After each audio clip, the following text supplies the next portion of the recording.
नमस्कार, बहुत स्वागत आपका। मैं हूं आपके साथ मनूरा सक्सेना। बिहार महाराष्ट्र वाली राजनीति फिर हुई तो तमिलनाडु में बन जाएगी नई सरकार। ताकते रह जाएंगे थलापति विजय। तमिलनाडु विधानसभा चुनाव में अभिनेता से राजनेता बने थलापति विजय की तमिलगा वेत्री कशगम यानी कि टीवीके ने 108 सीटें जीतकर सबको चौंका दिया है। हर तरफ यही चर्चा है कि पहली बार पार्टी बनाकर चुनाव में उतरे थलापति विजय राज्य के मुख्यमंत्री बनेंगे। लेकिन थलापति विजय की तमिलनाडु की मुख्यमंत्री बनने में एक छोटा पेच है। दरअसल 234 सदस्यों वाली विधानसभा में टीवीके ने 108 सीटें जीती हैं, जो बहुमत से 10 कम है। ऐसे में सोशल मीडिया पर यह भी चर्चा शुरू हो चुकी है कि क्या तमिलनाडु में नई राजनीतिक ताकत बनकर उभरे थलापति विजय को रोकने के लिए महाराष्ट्र और बिहार वाली राजनीति देखने को मिल सकती है। हालांकि थलापति विजय ने राज्यपाल को पत्र लिखकर सबसे बड़ी पार्टी होने का हैसियत से सरकार बनाने का दावा पेश कर दिया है। टीवीके ने सदन में बहुमत साबित करने के लिए 2 सप्ताह का समय मांगा है। महाराष्ट्र वाला खेला हुआ तो कैसे सरकार बनाने से चूक जाएंगे थलापति विजय, ये समझिए। बात 2019 के महाराष्ट्र विधानसभा चुनाव की है। चुनाव में बीजेपी और शिवसेना ने मिलकर लड़ा था।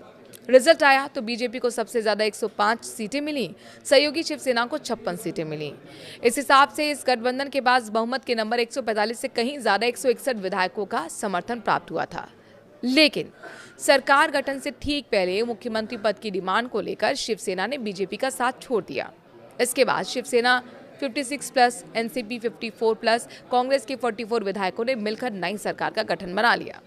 गौर करने वाली बात यह थी कि शिवसेना की पूरी राजनीति कांग्रेस और एनसीपी की विचारधारा से किसी भी तरह मेल नहीं खाती थी। लेकिन देश की जनता ने इस राजनीतिक घटनाक्रम को देखा और महाराष्ट्र में सबसे ज्यादा सीटें जीतने वाली बीजेपी सत्ता से बाहर रह गई थी। उधर बिहार में नीतीश लालू भी ऐसा कुछ कर चुके हैं। इसी तरह का घटनाक्रम बिहार में भी देखा जा चुका है।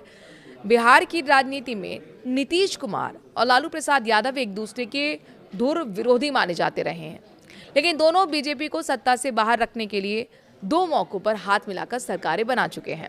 हालांकि दोनों ही मौकों पर नीतीश कुमार कुछ महीने आरजेडी के साथ सरकार चलाने के बाद रिश्ता तोड़कर दोबारा बीजेपी के साथ आकर सरकार चलाते दिखे। टीवीके के पास सरकार बनाने का फॉर्मूला क्या है, ये समझ लीजिए। फिलहाल टीवीके के पास 108 विधायक हैं, जिसमें पार्टी प्रमुख थलापति विजय खुद 2 सीटों से विधायक है। इस वजह से उन्हें एक सीट छोड़नी होगी, जिससे टीवीके के पास 107 विधायक बचेंगे।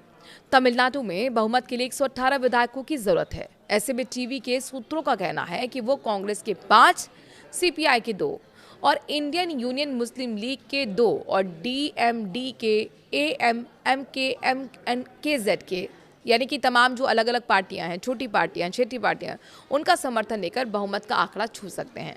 जानकार मानकर चल रहे हैं कि थलापति विजय आसानी से बहुमत के लिए विधायकों का जुगाड़ कर लेंगे। थलापति की सत्ता से दूर रखने का फॉर्मूला क्या है, ये भी समझिए।